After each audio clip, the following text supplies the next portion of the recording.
Okay, welcome back to our playthrough. So, I had a bit of an issue with recording again. So I lost about 20 minutes of footage. But it's fine. We will run through it again. It was interesting enough. So yeah. So let's see. So first of all, I run through some of the things in journal. So we realized that for Merriman, we have Merriman. We Merriman mentioned that we can use reverse sticks to erase his memories, right? And I got a feedback saying that in one of the previous episodes we did go through and we did go through a conversation which talked about reverse sticks. So we can go through the journal, and if we check for reverse sticks, we find that one of the curator of an art gallery in the Clerk's Ward told me that the dark birds of Ocanthus she has on display are actually frozen shards of stick size. Anyone mad enough to eat one of them, one would likely be affected as if they are drunk of the sticks. They would lose their every memory. So sticks has this property to lose people's memories. Definitely a step backwards for myself. Though the idea might be appealing to some. See the dot dot dot. So it's a hint. So this is something that we can use for Merriman. If we can kind of break off one of the shards somehow. I think when we tried doing the last time, it kind of injured our arm. It didn't come off. So we'll have to find a way to break off one of the shards and use as like if we give that shard to Merriman, then we'll probably be able to proceed his quest.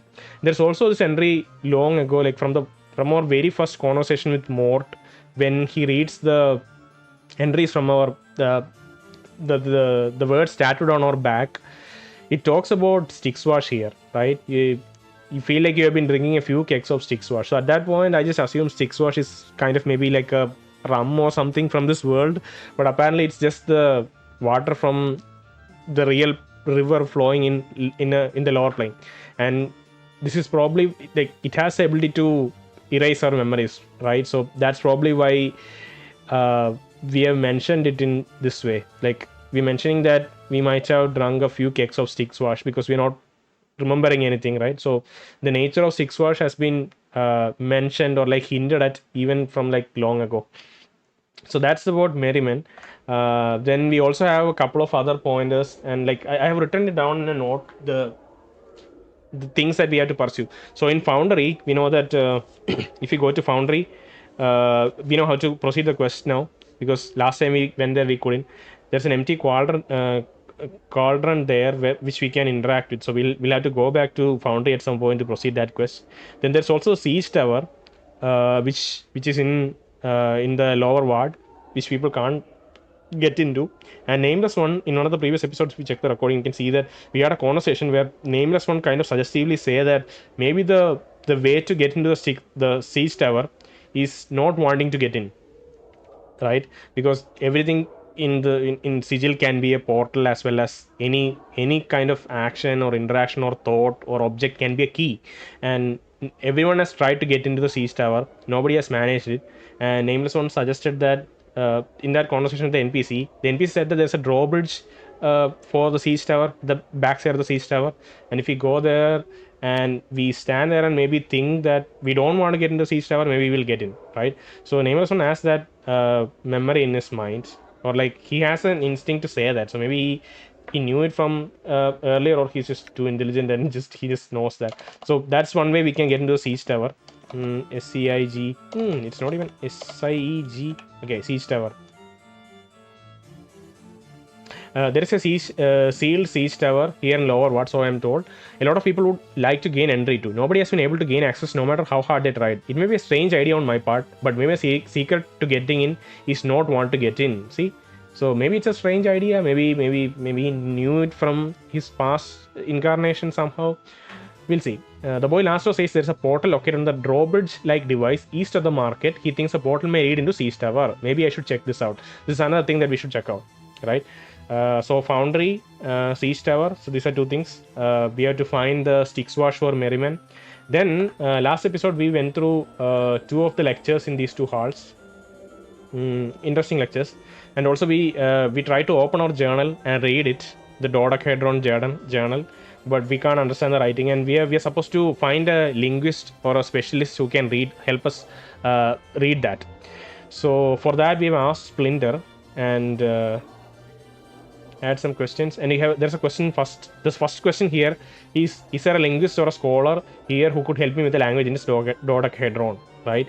So even in our journal, we suggested that maybe a linguist here in the festival could help. We already know a linguist named Finam, who's outside in the Clerk's Ward, just to the southwest portion of the fest, like the lower ward, Clerk's Ward, I think. So we asked this question, and he says that we know of one such man who might help you, Finam. Where would I find him? Finam is currently not lecturing here, so your best chance to find him would be at his home.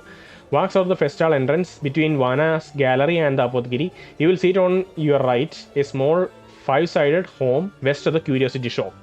Okay, so that's another information we have. So outside in the Clerk's Ward, we have a bunch of stuff to do. We can go investigate the art gallery again to get the fragment of Six Eyes. We can go to Finam to read the journal we have. We can go out into lower ward to investigate both Siege Tower and Foundry. So these are things pending on our end. We can go confess to what was his name? The advocate, I forgot his name. Dayanara's father, who's been grieving. So we can go kind of confess to Dayanara's father, saying that we suspect that it is us who ran away. It's us whom his daughter ran away with, who eventually ended up dying. So that's something we can do. There are a bunch of stuff like that we can follow up. But I think primarily last time we stopped, our intention was to go to the private Sensorium to talk to Lady Thorncorp, right? Thorncombe, I think Thorncombe is her name. So she's a mage tutor. She isn't going to currently there are no quests pointing in her direction except for maybe the quest from Salabesh, who wants to become the mage tutor. So other than that, I don't think we have a reason to go to Thorncombe yet. At least I can't remember, but it's an interesting point we have to go to. So, and that's a justification for us to visit private Sensorium too. So we'll go and check that out. That's what we're gonna do. I went through this part last, the lost recording, so I know what's going to happen. But let's see. It's we'll go through that. But before that, let me just quickly pause the recording and check if everything's all right. Give me a moment. All right, let's continue. How can you help me? We do many things in this fine hall, traveler. We answer questions guests might have regarding it or its inhabitants. We direct both visitors and members of Society of Sensation alike to Sensorium or lecture halls. We also accept new members into the society. Lastly, it is through us that purchases from the society walls are made, spells, items, and such. Okay, so we've talked to him before, but this time we'll go to the private Sensorium. There are two. The public Sensorium, where visitors may use the sensory stones anywhere between 10 and 50 commons, and private Sensorium, where only members of the Society of Sensation are allowed. You can reach neither of them yourselves. We must take you there. So we can go to private Sensorium. It's also appealing to kind of go and check out public Sensorium, and we'll probably do that once we just peek our head into private Sensorium and see what's up, right? We'll maybe talk to Lady Thorncombe and see what's up. And we also got a feedback saying that public Sensorium is probably not as main story related as every other point in this in Festival. So it's probably more like some of the stories that Wes told us. She had a lot of curious stories, right? Obviously it ties up and builds this world, but consuming it all at once can be kind of boring, and both for me and also for the listener. So we'll probably do it bit by bit. We'll come back from the private Sensorium and probably give it a listen and see how the sensory stones in there are shaping to be. And once we've had our fill, maybe we'll back off and maybe we'll go back there again. We'll see. But for now, we'll just go to private Sensorium. Okay. So this is a private Sensorium, and I think I walked right into this hall last time and tried to talk to the sensates. Okay. And obviously sensates are not listening, not talkative. This person turns as you interrupt them, nodding a polite greeting. Apologies, good sir, but I was just in the middle of something. If you don't mind, farewell. They give a polite half bow and make to continue about their business. Okay. And as I was waiting here, I think I saw a curious character. There he is. Okay. So I saw this character Quell, but I had forgotten how or where he was related. But after thinking a bit, I think I realized that Quell is probably the person who can he can talk to us about, he can give us more information about Ravel Puzzle Well. This older man is chewing on something, muttering softly to himself. After a moment, there's a crack. He crunches down the object in his mouth, then swallows it.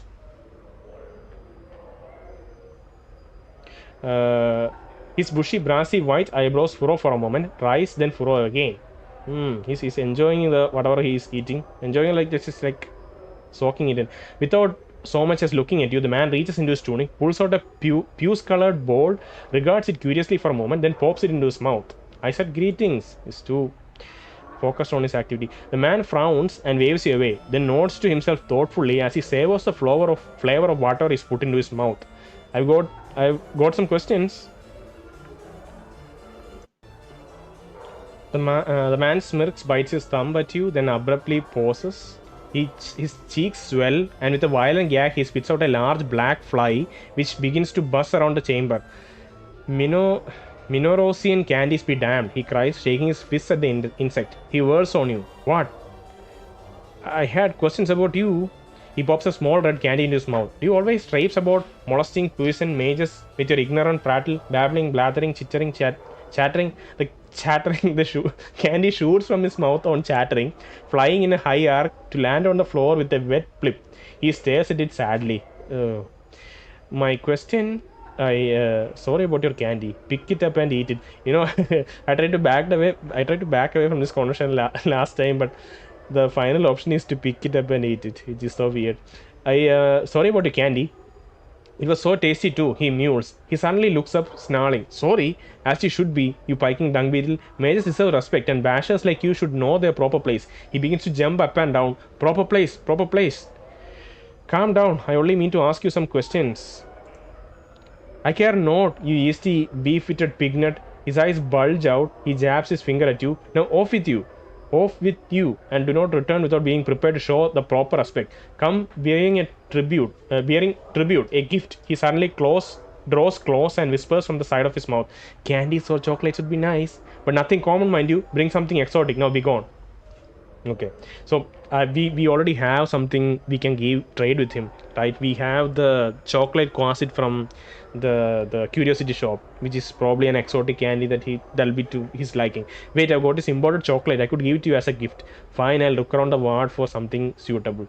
So last time what I did is, okay, here's the thing. I went into the stone here and I proceeded almost all of the conversation in that stone, which is a fascinating conversation, but yeah, I backed out of this conversation and went right to the stone, which was not the best idea, I think, because he's the one who's supposed to give us more context on Ravel Puzzleville, and I think that context should be helpful before we jump into the stone here.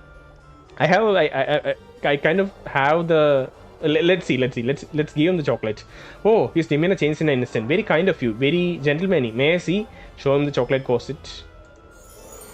8000 XP. He takes it from your hand. Oh, quite rare these are, and most delectable. He bites off a large piece and tucks what's left into his tunic. I had some questions. He frowns at you, licking the last of the chocolate off his fingers. Who told you to bother me with inane questions? He stares at you accusingly. Come now, what is it that you wish to bother him with? Or be gone. He fishes a malt ball from his sleeve and eats it. Who are you, may I have some candy? What can you tell me? Imagine if he just asked the second question and just left him alone without asking any of the other things. What can you tell me about this place? You stand within Civic Festal in the exclusive, so very exclusive until you shambled in private Sensorium. Speak to the man at the Festal's foyer, Splinter, should you have any more fatuous questions about this place. Let me ask something else. He rolls his eyes, indicating for you to continue with a wave of his hand. Who are you? I am Quell. He holds up his hands imperiously as if to stop you from introducing yourself. And don't bother to introduce yourself. You must be the most insolent, annoying pest this side of Sigil I've heard so much about. At least you've heard of me. A true pleasure to meet you. Thank the powers, it couldn't have waited until you had curled up and died, thereby sparing me the pain of being forced to banter words with you. I would gladly trade my formidable sorceress powers for mine. This is so extreme, his reactions. I would gladly trade my formidable sorceress powers for but a minor enchantment that would pierce your thick skull and introduce at least the idea of manners. Manners? What about the chocolate I bought you? Formidable sorceress powers, could you teach me? He opens his mouth to speak, fingers straight, then stops. You have me there, sir. He shrugs and eats another candy. As I thought, I had other questions. He rolls his eyes, indicating for you to continue to it. May I have. Okay, we'll hold off on that until we talk about Travel Puzzle. At the mention of her name, he swallows a candy. He's sucking on with a loud gulp, whinging in pain. What to tell? Why tell it all? Such things, such tales are best left in dusty books in the attics of old men's mind.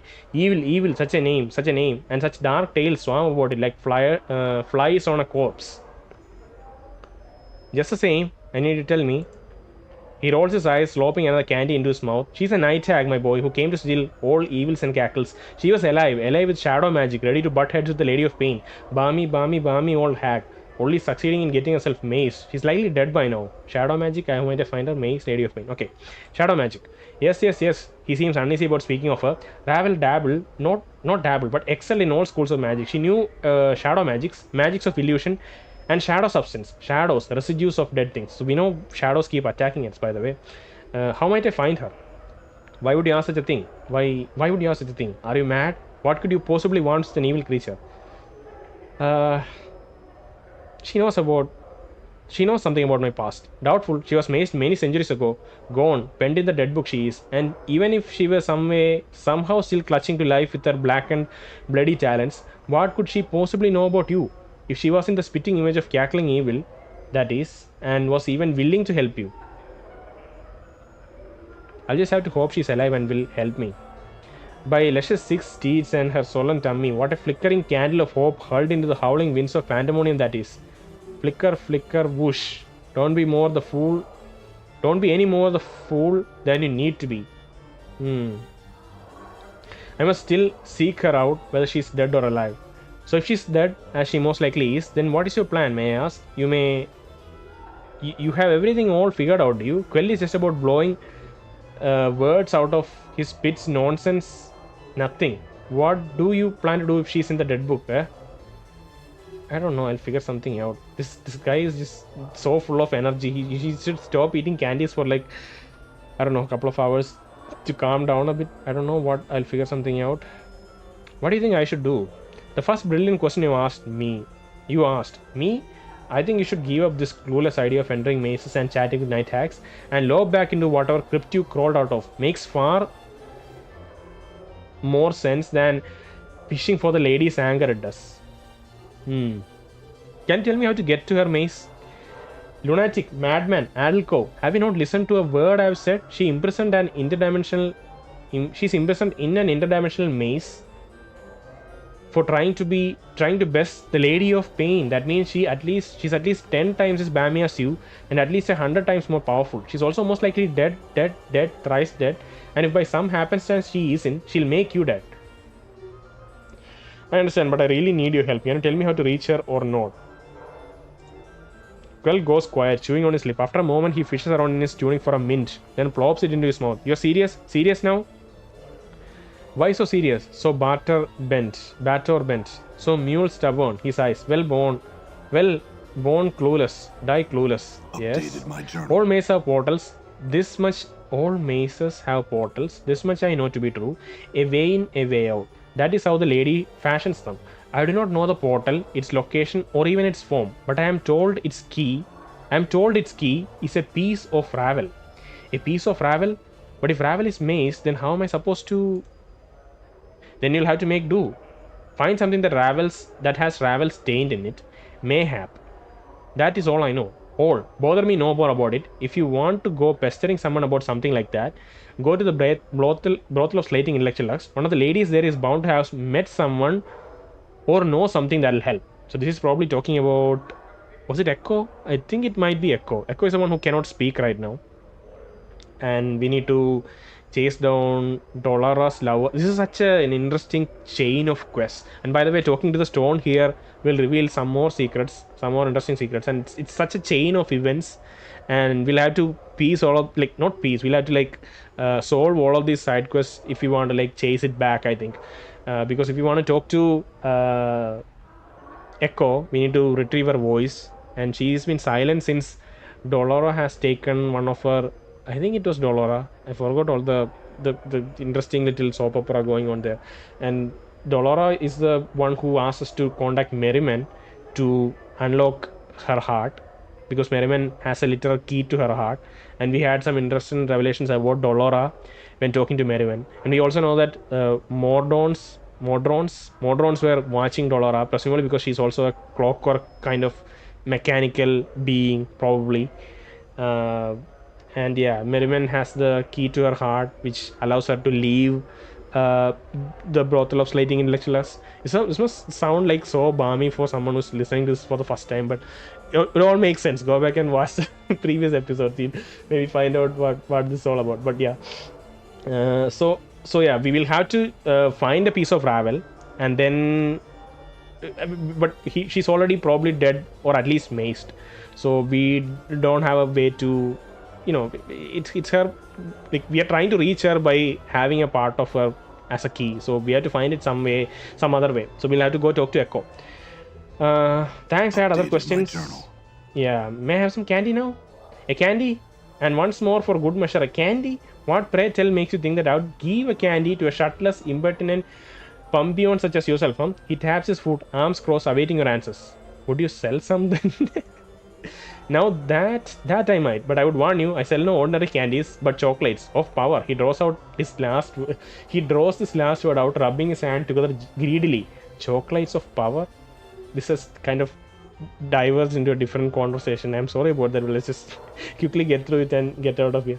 He notes, indeed, they are not cheap, mind you, so you should find yourself short of Jing. I suggest you drop the subject immediately. Would you like to see what I have to offer? He cocks his head, looking at you slyly. Okay, let's see. Updated my journal. Oh wow, he has a lot of candies. What the hell? What does these things do? Small round bit of hard candy makes the devourer's breath so winter cool and frosty, minty fresh that the charisma is increased considerably for a period of time. Oh wow, okay, this is nice. Mechanas candy, the piece of hard candy shaped like a small gear or cork. It is chocolate flavored with a slight metallic aftertaste. Placed in the mouth, it tingles slightly as small crackles of electricity play over it.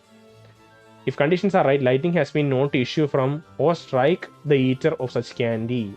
It either strikes or issues from. Blessed candy. This piece of delicious milk chocolate has its creamy caramel center, blessed by a powerful priest of unnamed power of good. Priest of an unnamed power of good. Eating it will confer this blessing upon the devourer. Power of good. Does it shift our alignment? I don't know. Let's back out of this conversation, and let's talk to this. Let's interact with the first sensory stone that we have encountered so far in the game. So you can see there's a stone here, and if I just place my mouse perfectly on top of it, should be able to interact. See? Okay, let's talk to the stone. I casually walked in here, talked to the first stone after just talking with Quill and backing out of this conversation. Okay, I didn't have the context of that the whole getting a piece of Ravel to unlock her portal thing, but I got some other interesting information here. So we're gonna go through that.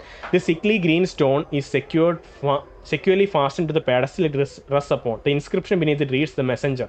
Okay, it's just the messenger. There is no other description of this sensory stone. We are walking into such a dark, blind room because there is nothing else written. There is no description of what this sensory experience is going to be. That could be so dangerous, right? Maybe it's just someone drowning.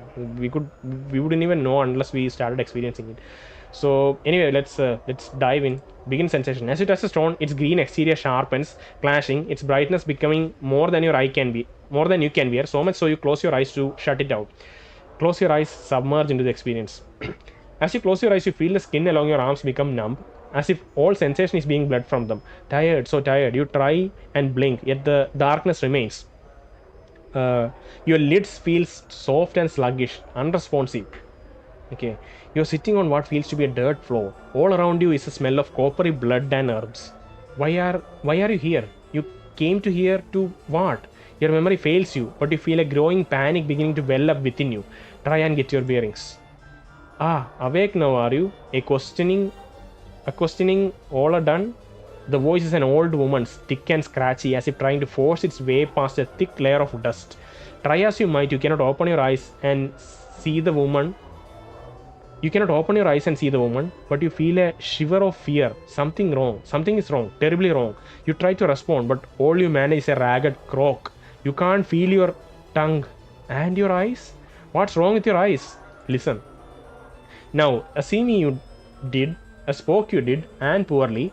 So the price have you paid? Now, a see me you did, a spoke you did, and poorly. So the price have you paid? Okay. So we know this might be just another person who approached Ravel Puzzle trying to. Okay, this probably Ravel Puzzle right? Like, yeah, we haven't got confirmation for that yet, but soon see that this is this hag is Ravel Puzzle. But yeah, this might be one of the people who reached out to her for her like rewards, her power. She's a very powerful hag, right? But she was obsessed with this question about what changes the nature of man, and maybe she asked that question to this person and he couldn't respond, and now she's exploiting him, or like taking her reward back for not having answered the question. The crone sounds amused and then her tone drops sharply. No more of your questions. Now you will listen, and you will remember my words. So this is remember, I guess. You will remember my words, for in minding me you shall leave, she hisses. Nod if you hear me, or another bit I shall take. Another bit shall I take. Nod. Remember me, traveler. Remember me to a stone, one of the pretty glimmers in your festive heart. Use it like a cup. Pour what you feel into it, and know this. Remember me to a man who wears the skin of scars and tattoos, who seeks memories but has misplaced them. If smart he is, he will know the knowing of me. Tell him to find me, or if I am not to be found, tell him to come to the Glimmerstone and we shall speak, my precious man and I. The woman pauses, then hisses again. Nod if you hear me, ragged thing. Okay. So she's asking this man. So this man is probably the messenger. She's asking this man to put this experience in a sensory stone and get it, like somehow get it to this person with the scars, as like skin of scars, which is probably us, right? And we are supposed to either find her, or we are supposed to come to the stone and we can talk with her. That's what she's saying. Nod if you hear me, ragged thing. Nod.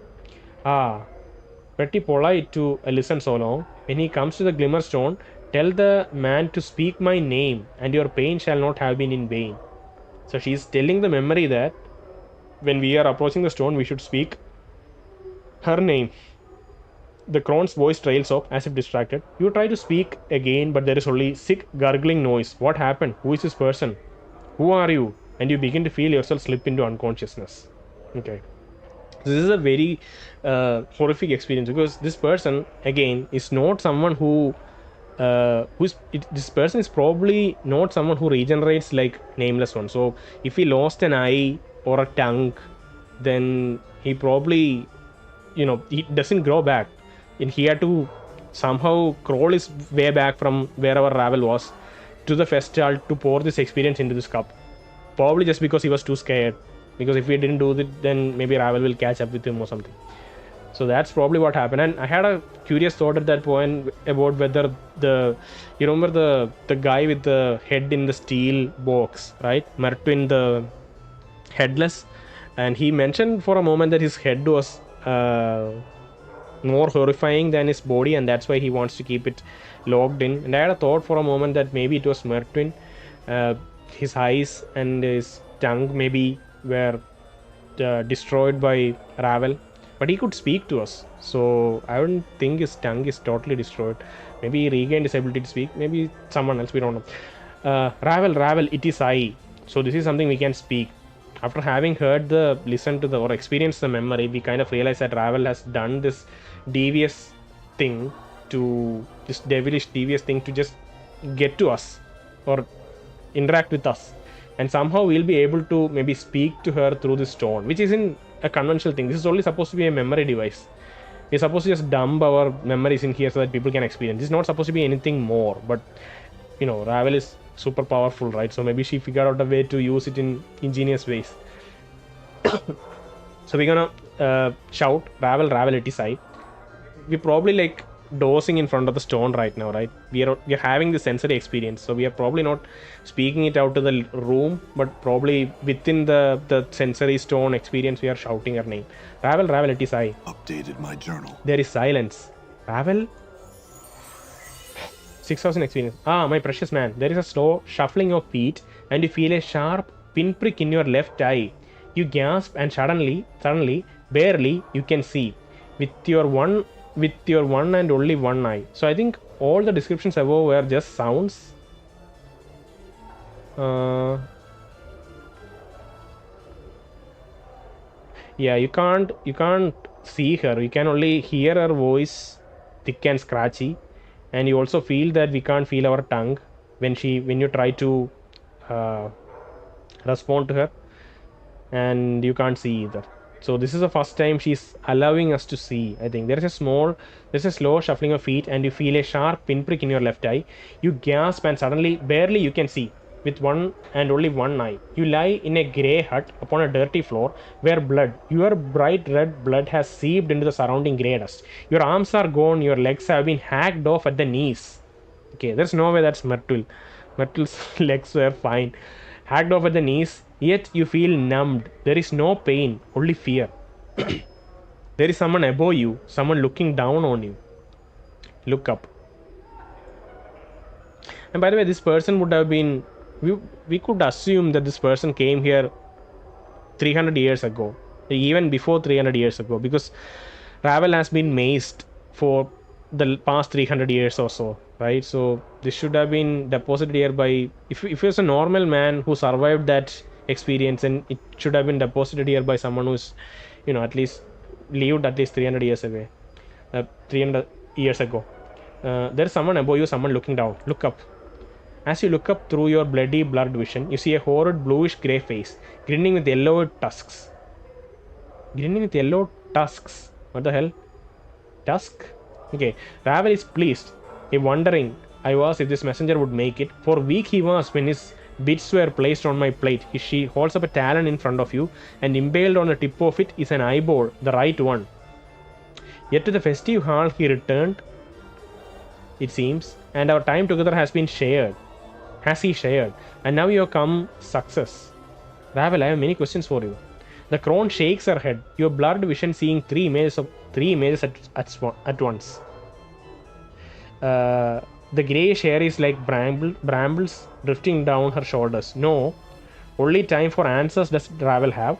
She has no time to waste with guess questions. Know this, and knowing grows strong. You must find me, my precious man. But how? I do not know. My journal. Che, I am beyond knowing in a lady's place.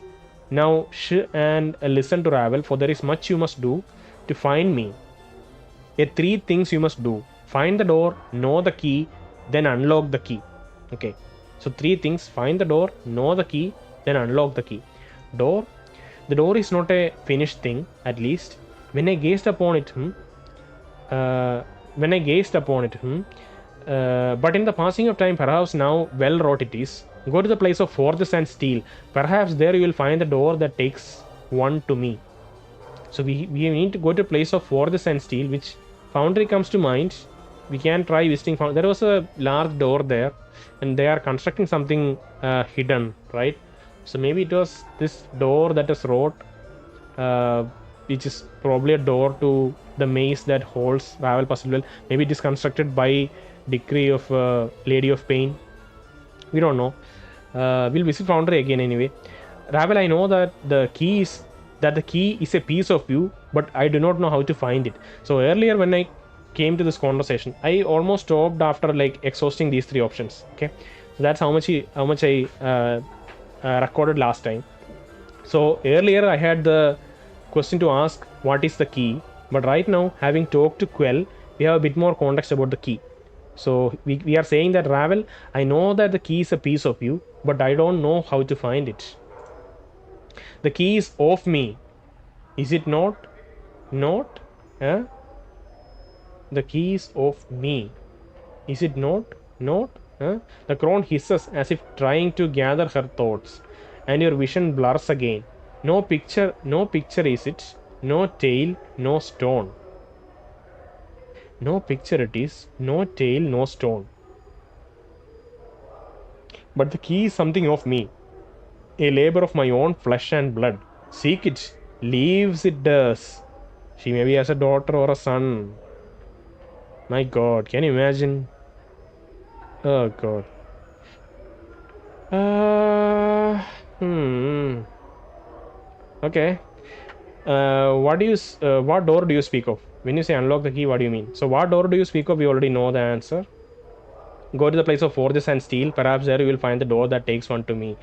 Ravel, I know that the key is a piece of you, but I don't know how to find it. Unlock the key? What do you mean? Okay, so unlock the key. That's a curious phrase. We would have assumed unlock the door is a phrase, but apparently you have to unlock the key. What do you mean? And knowing the key is not enough, so Ravel thinks. Knowing it and unlocking it, two tasks that must be joined. For at times, a thing knows not its nature, but you're no stranger to that. Ravel cackles a long, hideous cry that fills your ears with pain. So, just knowing it is not the same as unlocking it. Hmm. Ravel, I know the key is a piece of you, but I don't know. Okay. Ravel, how am I talking to you? If this is someone else's experience, how does this work? I thought that this thing was only supposed to record experiences and not act as like a communication device. Uh, Ravel, how am I talking to you? If this is someone else's experience of stones and experience and telling, Ravel will do, but not the telling of how she speaks to you now. She speaks soothingly. Many are the branchings and twistings of Ravel, and many are her secrets. I need you. I need you knowing of this. Okay, so she won't spill all of her secrets. She says all of this. She says how to get to her, and even that in kind of a cryptic way. But yeah, that's all she's gonna say. She's not gonna tell us how she's able to talk back to us. Obviously, she's not gonna say that. When you say unlock the key, what do you mean? Okay, farewell, Ravel. Return. I will give what help I can. Ravel gives a final smile, a horrible yellow fanged grin. A blackish tongue darts from her lips and lingers at the edge, teasing. But in the end, only one question remains. What do you mean, Ravel? Only one question. This I ask. Ravel's eyes ablaze like fires, turning her uh, the red light turning her face blood red. What can change the nature of a man? Okay. At the question, you feel a tremor pass through like thunder, and you feel yourself burn. The last time I was reading this, I was saying that I got chills when that question came up, and then, yeah, Nameless One is also getting kind of chills. Let the experience go. Your vision clears until you are standing once again before the hideous green stone. He looks different than before, more horrid somehow. Try and shake off the experience. Leave. Okay. And he nods. He has this childish nod. Do you see that? Go back and he has the most childish looking, innocent looking node. Okay. Anyway, that's all the progress we made. So yeah, that's a lot to take in. Let's read the journal to see what Nameless One is making of this whole interaction. Let's go to the very end.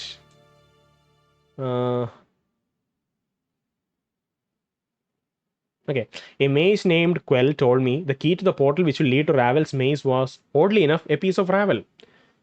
Day 29, hour 7. Quell suggested that I go to the brothel of slating intellectual lust in search of the key to Ravel's maze. He claimed that at least one of the ladies there will most likely have met someone who he claimed that at least one of the ladies there will most likely have met someone who or know something that can help me. Okay. Very ambiguous sentence, but we'll visit. Yeah, so this is the kind of quest chain that we'll have to solve, I guess. To talk to Echo, we'll have to sort out how to sort out the issue with Dolora. Yeah, there's a lot of quests leading up to and leading from the brothel of slating intellectuals. We'll have to slowly kind of tackle them one by one. I met a mage by the name of Quell in the private Sensorium Civic Festival. He sells a variety of magical chocolates, all of which are imbued with various magic that take effect as soon as they are eaten. Okay, that's just a nice reminder. I encountered a horrid stone in the private Sensorium in the festival. It is a ghastly green stone that held an experience of someone at Ravel's mercy, being tortured so that he would carry the experience back to the festival, and eventually to me. In it, Ravel said that I should speak her name if I found the stone, so I did. That sensory stone in the private Sensorium had an experience with Ravel inside it. Held an experience with Ravel inside it, and I was actually able to speak to her through it, though I don't know how. She told me that I needed to find her, and to find her I need to find a door, know the key, and unlock the key. I'm hazy on what she said about each, but I have a suspicion I can return to the stone if I need any more clues. Okay, so she has explicitly mentioned that return. So when we maybe gather at least a piece of the clue, maybe we can return to the stone and ask her again, you know. So yeah, that's a meaty section of main story progress. I don't know what to do now. Let's talk to the other hall. Go to the other halls. We were here to actually visit Lady Thorncomb, whom I cannot see.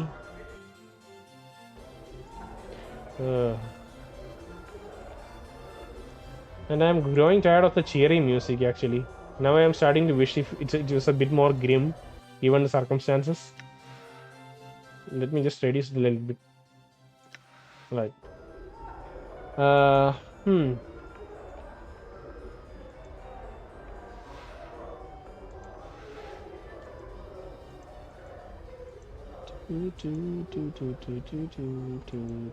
there is no Lady Thorncomb here.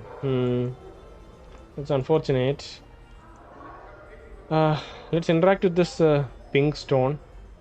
The inscription around the base of the sensory stone indicates that it holds experience. It holds the experience week-long hunting trek across the forests of Arbera. Shall we read this? Let's try. Oh, sorry. Can people not crowd around the stone, please? Okay. All right. Oh my god. Nameless one, stop crowding. Okay. The inscription around the base of the sensory stone indicates that it holds experience week-long hunting trek across the forests of Arbera. Begin the sensation. You're standing in a circle of white tents deep in the woods. Somewhere, deep in the woods somewhere. The trees around you are by far the largest you've ever seen. Suddenly though, there is an odd prickling sensation in the back of your skull. Continue the experience. Your surroundings melt into a colorless smear. Then slowly resolve into what looks like the interior of a large grey sphere. Across from where you stand, a figure almost identical. Across from you stands a figure almost identical to yourself. His eyes flash in the half darkness. A mad smile splits his features. I knew you would come.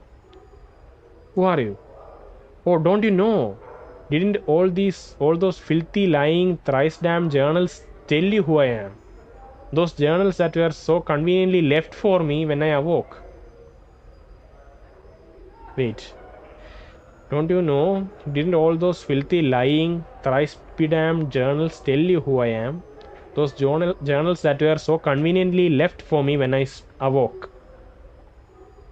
Those journals that called me an incarnation. Huh. Burned them all. I did. All that I found. So you are one of my earlier incarnations? What did they say exactly? They spoke lies, and nothing more. Filth about a man who forgets himself. Other incarnations of preserving their experiences in writing so later lives could benefit. Thieves. It's my life. Mine.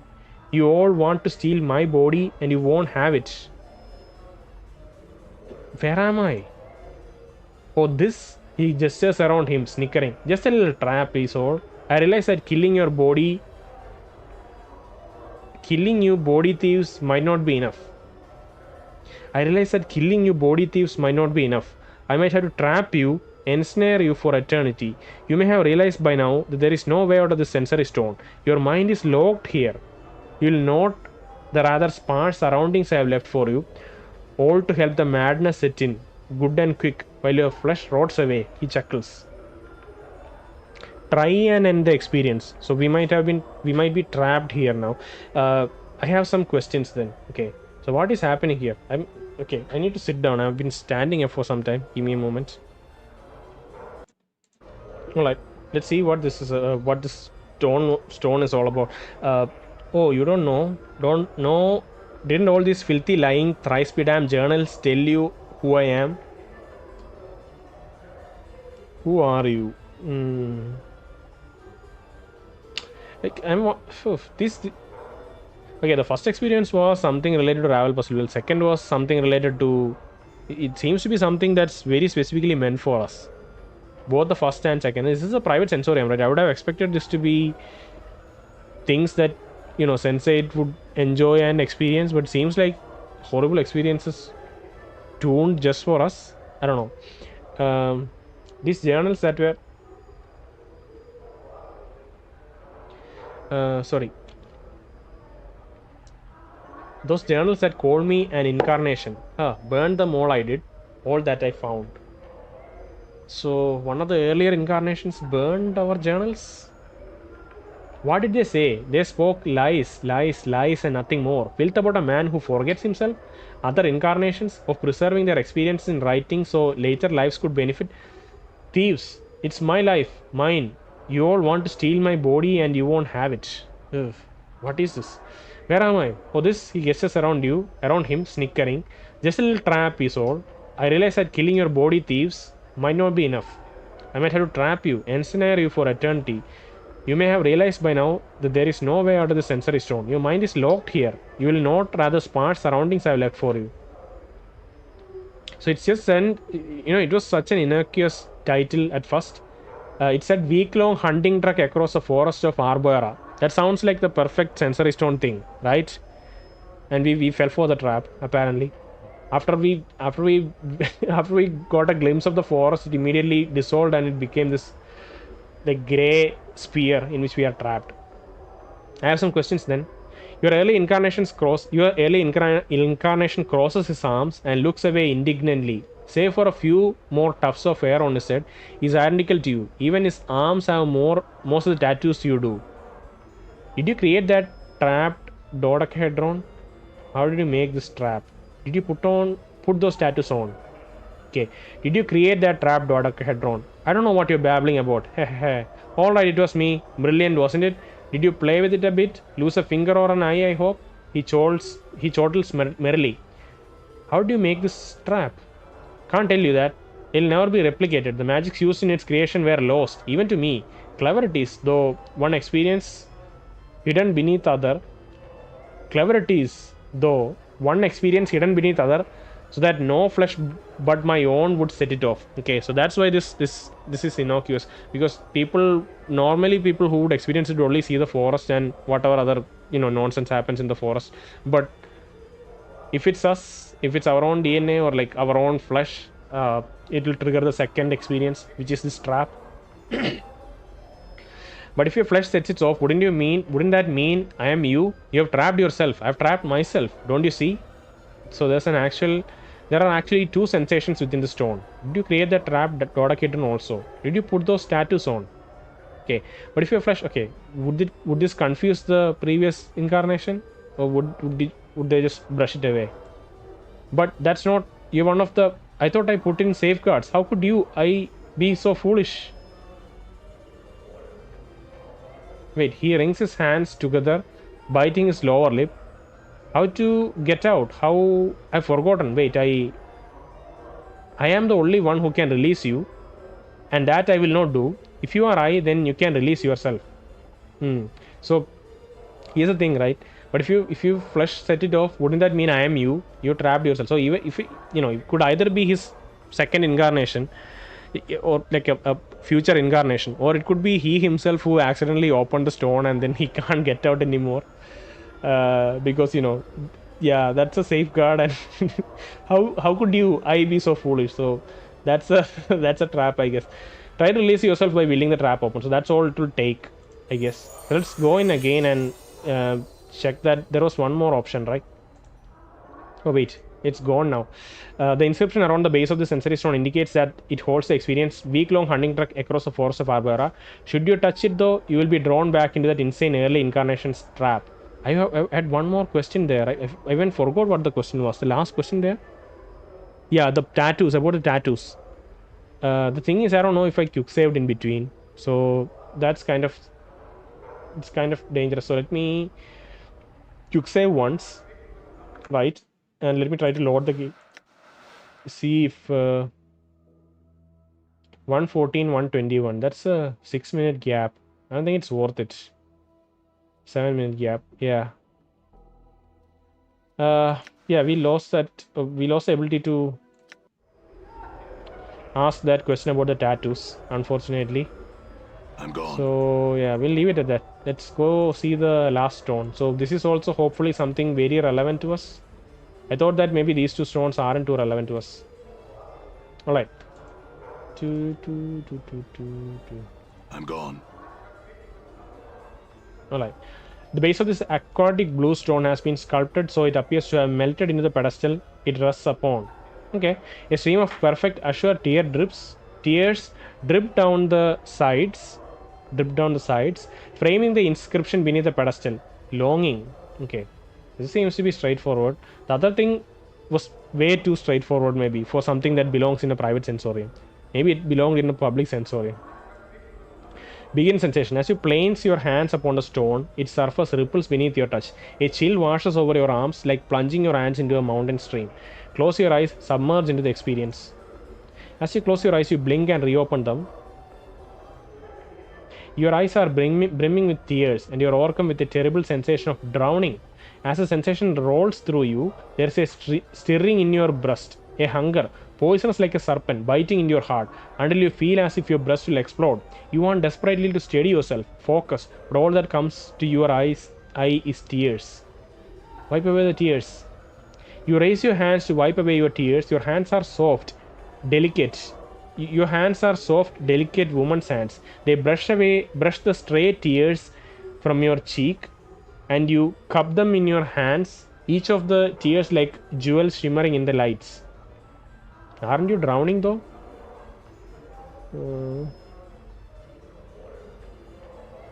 So this is maybe this isn't a literal drowning, maybe, because we can't sense our tears, and if you were drowning underwater, probably couldn't, right? They brush the stray tears from your cheek and you cup them in your hands, each of the tears like jewels shimmering in lights. Turn to examine the lights. The lights are cast by candle globes that drift through your sanctuary. You have come to this place to gather your thoughts, to reflect on the past with an eye toward the future, to cleanse the mind before the coming journey. Yet you cannot concentrate. Your thoughts remain in the present, trapped there by the terrible feeling that rides in your breast. What did he mean? Yet you cannot concentrate. What did he mean? Close your eyes, sigh. You close your eyes, but his words echo in your mind 100,000 times. 1,000 times. Will he ever return? The sound is a whisper, an echo. Only you. Yet you hesitated. At the brink of the time's door, he must have thought you afraid to go, but you were not. You were afraid to stay, and the fear. The serpent rides in your breast again, its fangs biting into your heart, filling it to bursting with its poison. The tears come again, running down your cheeks in streams, his words echoing. Echo, only you. Okay. Your eyes snap open. It is his voice. You whirl and you gasp. He stands, powerful in the shadows, and he strides in the light of the drifting candle globes. And you feel the serpent writhing and dying. He returned. His face turned, but somewhere in those features you can almost see his pleasure at seeing you. After all, he returned for Echo. Only you can help me, Dayanara, but it was wrong for me to ask you for your help. Okay, he has come back for help. He hasn't come back to see her. You speak, Dayanara, yet you speak, Dayanara, yet it is you, grey-skinned like a statue, striding from the light. Wait, whose memory is it? I would assume this is Dayanara's memory. So you speak, Dayanara, yet it is you, grey-skinned like a statue, striding from the light. Are you that scarred? Your body looks like it has been bathed in knife blades, the wounds, the tattoos, horrible. Yet you see through Dayanara's eyes, and she sees. You see through Dayanara's eyes, and she sees. How can she see you in such a way? She puts a cloak over your eye. She puts a cloak over your features. She sees you in such light, such terrible longing light. How can she feel such? Your body looks like it's been bathed in knife. Bathed in knife blades, the wounds, the tattoos, horrible. Yet you see through Dayanara's eyes, and she sees. How can she see you in such a way? She puts a cloak over your features. She sees you in such light. such terrible longing, light, for she now. I guess it's just trying to convey that Daenerys can, like, overlooks all of the scars and like all the other things, and it just blurs over just because she's longing for him and feeling such things. I guess that's what this paragraph is trying. It's so difficult to convey that scene, right? That scene, especially when you are looking at yourself to someone else's eyes, and it's such a difficult scene to construct through words, and I'm just getting confused as to what exactly is being said. But presumably it's just that Daenerys like sees us in such a admirable light, maybe, that she doesn't see any of our scars. Try to refocus, brace yourself, hold on to the experience. You feel your vision tearing, doubling, until you are that man striding from the light. It is you, but not you.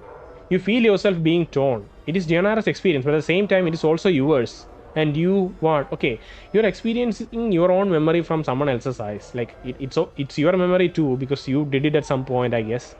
Maybe in the past incarnation. I don't know. It's probably in the past incarnation, right? Okay. Echo, I asked too much of you to accompany me, Daenerys. I have no right to place you in such danger for my sake. Okay. It is your words, but they are a surgeon's words, chosen with cold skill, without a trace of emotion. With every word, you feel yourself sneering inside, knowing what the stricken girl will see next through her longing-stained eyes. And who? Are you that person, that man twisting her with your words, not knowing how powerful they are to her, like bolts from a ballista piercing her breast?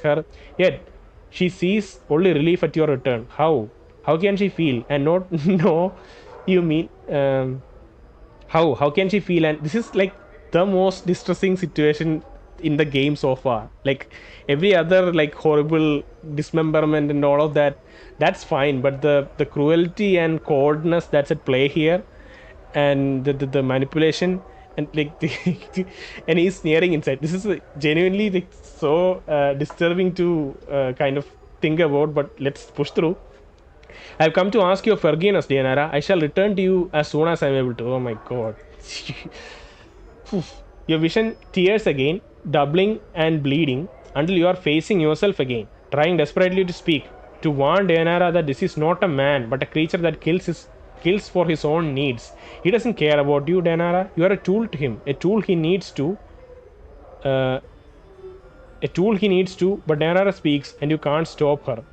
I would place myself in 1,000 dangers, embrace eternity for you, my love. I am not afraid. Listen to me. I will accompany you through the plains themselves should. Though the plains themselves should bar. Though the plains themselves should bar the way. You feel yourself shattering, relief and satisfaction. His satisfaction at her words, knowing she would say them.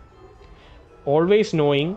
And her admission of love is like slamming of portcullis across your heart. Trapped, she's yours, but you must be certain. So you drive the nail home. Okay, Echo, the way is dangerous. You'll have to be strong, far stronger than you are now. My god. Swimming through her mind, relief, the wave of relief, the end of longing, yet longing for him more at his words, not noticing. Yet longing for him more at his words. It's difficult to read. Swimming through her mind, relief, the wave of relief, the end of longing. Yet longing for him more at his words, not noticing his manipulations. All you need to be is strong, and his path shall be as one with yours. Your thoughts are like fires, for you can be strong, stronger than he knows. You know no fear. You would die for him. Okay, I can be strong, my love. I will. Her words slide off him like water. The serpents in her breast, the one piercing her heart with its poison, has been replaced by the serpent in his flesh. Serpent in the flesh. She sees nothing of this. His next words are planned carefully, so carefully. I can't say we will succeed, Daenerys, but I'll do my best to protect you, and I will expect nothing less of the same from you. You may be required to make some sacrifices. At that final terrible word, you feel yourself being torn apart. He means her harm. He means you harm, for you are her. Okay, he means to hurt her, yet you need her to be harmed, and you want to scream at her that she is in danger. Run, Daenerys, for his eyes unmake all things. And of course, my love, life is sacrifice. This I have learned. You, she, her. You speak the words, and in it you feel yourself dying inside. You are a spectator, and you watch a woman die for the words are a death sentence. Yet still she speaks, unheeding, uncaring. Echo. I left a legacy in my father's keeping, my love. Ask for the sixth, the third, the K, and the S. In it, I bequeath everything to you. It's not much, but with it, I left a legacy in my father's keeping, my love. Ask for, you already gave him everything he wanted. You don't have to give this bonus. I left a legacy in my father's keeping, my love. Ask for the sixth, the third, the K, and the S. In it, I bequeath everything to you. It's not much, but with it I left. Is it like our will or something? Updated my journal. Him, a wave of irritation washes over you. You clench your teeth to prevent the irritation from crossing your features. Must she always continue to prattle even when you do not prompt her?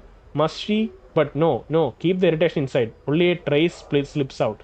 This is such a relatable, like this. We can see that scene, right? It's so perfectly written and it's so disturbing. Come now, I cannot die, Danara. There is no need for such foolishness. She's overcome with fear that revolts you, and the fear wells up inside her. As you watch him frown, and you hasten to correct him. He must know the reason and know the wisdom behind them, so he is impressed with your planning. Speak before he turns away. Oh my god. I know I often act foolishly, my love, but you said yourself that you can forget things if you are badly hurt.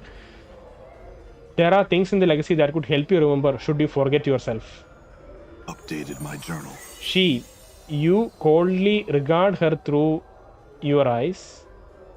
Your gaze along her furrowed brow, wrinkled with worry, tracing your gaze along her furrowed brow, wrinkled with worry, desperation. She acted as you expected. There is something in what she says. You coldly regard her through your eyes, tracing your gaze along her furrowed brow. Perhaps, yet I hope nothing in this legacy is of value.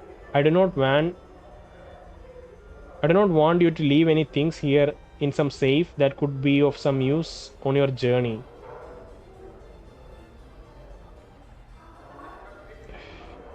Her illusion is shattered, just for a moment. You watch, silent as the emotion falls to the ground, splintering like slivered grass, of some use. Such a casual statement, yet Daenerys sees. And you hope, just for a moment, you hope that she sees him for what he is, the serpent.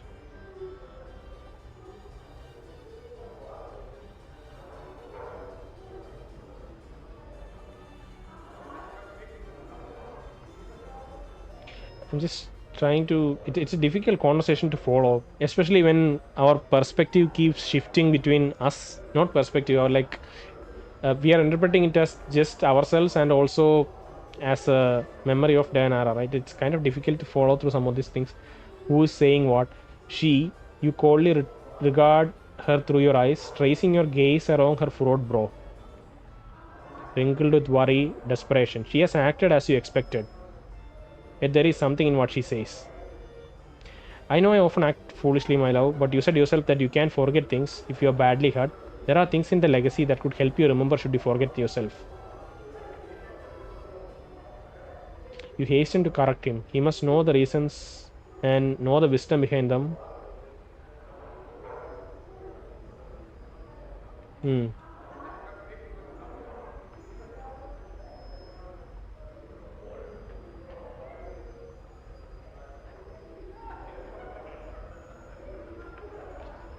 Okay, perhaps it. So I'm trying to understand if this sentence is spoken by Nameless One or... Yeah, this is... Okay, if this sentence in the echo is being spoken by Nameless One, I guess this is spoken by the Nameless One, right? Or the incarnation of Nameless One. Perhaps. Yet I hope nothing in this legacy is of value. I do not want you to leave any things here in some safe that could be of some use on our journey. Her illusion is shattered just for a moment. You watch, silent as the emotion falls to the ground, splintering like silvered glass, of some use. Such a casual statement, yet Daenerys sees. And you hope, just for a moment, you hope that she sees him for what he is, the serpent. And your hope dies. As in Daenerys' eyes, the emotion is rebuilt. The silvers begin being drawn from the ground. The illusion rebuilt. But the slight sliver of pain remains. He thinks you have done something foolish. Yet you did it for him. You must make amends. But how? You must convince him the legacy is unimportant. You must convince him the legacy is unimportant, but it isn't. It isn't. It's everything. The legacy, my love, it just has a few things to help you remember. The scythe of words falls on Daenerys so sharp you cannot follow its arcing path. A legacy, the things you do, Daenerys, such romantic justice, no matter. No, Daenerys, you have driven him away again, like you did the night before. You feel the serpent stirring again, reborn curling around your heart. There is there's the softest of hisses, yet he does not hear. Would you wish to leave a legacy, my love, for yourself or for anyone you would want to? I might help you remember if you left something. It might help you remember if you left something for yourself or for the ones you loved. The word sights falls again, terrible and swift, yet this time the illusion holds. The serpent is cloaked, serpent is cunning, and it shall not reveal itself until it strikes. A legacy for myself? Not likely. The things I would leave for myself would not be safe in some advocate's office, Daenerys. But enough of this. I must leave. Okay. This very cautiously not... I mean, it's difficult to... difficult to not unfool her, right? It's difficult to unfool her, but still we have to be very cautious. Yeah, that's how I would put it. But enough of this, I must leave. He's leaving, you must make him remain, and the experience swirls around you. Terrible, the spiraling toward the final scene. Terrible, the spiraling toward the final scene. The question she wants to ask. Don't ask it, Daenerys, don't ask it. Be silent, my love, before you go. His anger, his irritation. What now, girl? What now, you mewling banshee? Okay, that's his internal anger or irritation. Before I go, it looks like I'm in no danger of that. Come, Daenerys, can't these questions wait for the moment? There is much. She's desperate, drowning. Say it. Speak it. Okay. Do you want me to come with you, my love? The rush of emotion dies in your mind. This is the end. The words you are about to speak are true, but the truth is not the truth she sees. There are no lies, only cold calculations. Of course, he wants you to come with him. You understand it clearly, too clearly. He has invested too much in the poor girl to let her go. Of course, Daenerys, I would not have asked you to come with me if I didn't want your company. You know how I feel about you. By the way, like, what was this play all this time?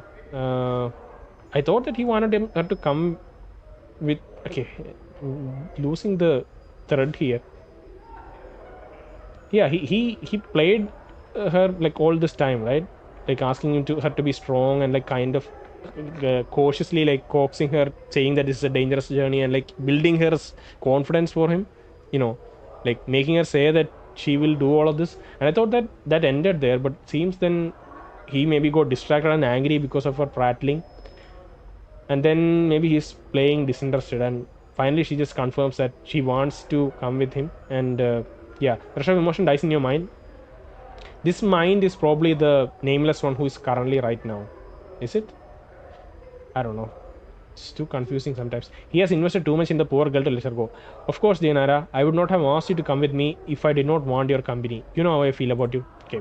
There's a cold silence in his mind, then a hissing of thought, a response sharp and deadly, like a dagger blade. The lie comes swiftly, unburdened my emotion. Oh my god. This is so good though. This is like such good scenario, and like so perfectly written. Like I'm not saying that it's like it's confusing to read, but still the gist of it is like so clear and like clean. Yeah, the last sentence, right? The lie comes swiftly, unburdened, because if you don't follow up with this, it's not gonna hit as strong, right? She will be doubting herself for another few, like after maybe another few weeks she'll start doubting, but this line alone, it'll probably hold her for like another few months maybe. So yeah, he doesn't like saying it, but it does come swiftly and quickly because he knows that it's useful. And you want to scream as you feel the lie wash over her like a radiance, but it is a shadow of truth, serpent's kiss, and he means you harm and she can't see you.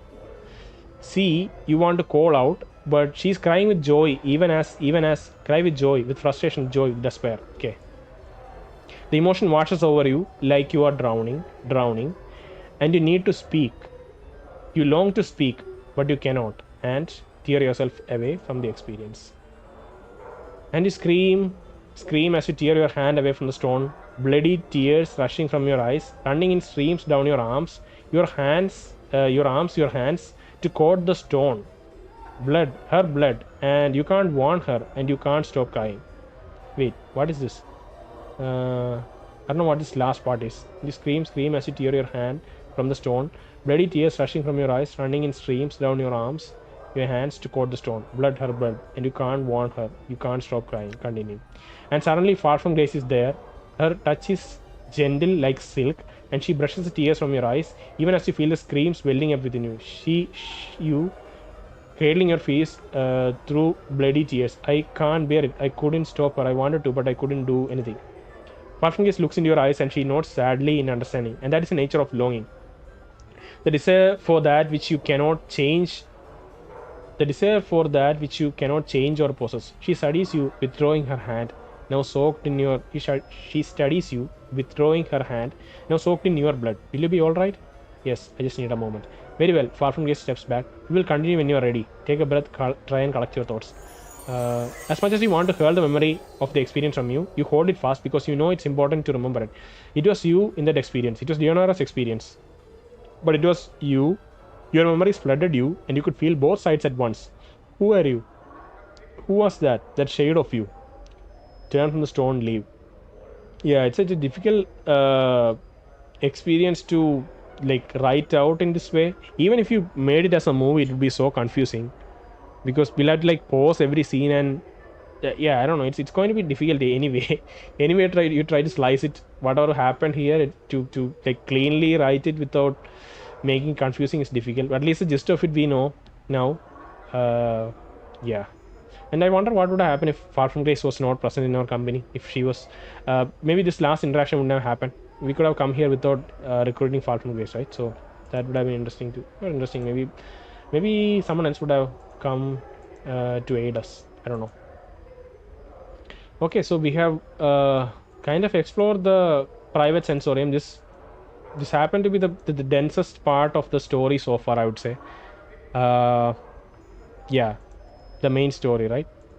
We haven't made too much progress in like what exactly is happening, but we have seen more curious things and like more confirmations about like our nature. Maybe that's on this one. Here we are a bit more curious about our past incarnation and what he has tried to do.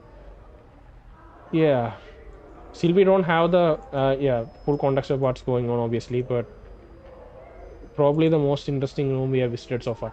I wonder where Lady Thorncombe is. That's why we visited here in the first place, but it ended up being something else entirely.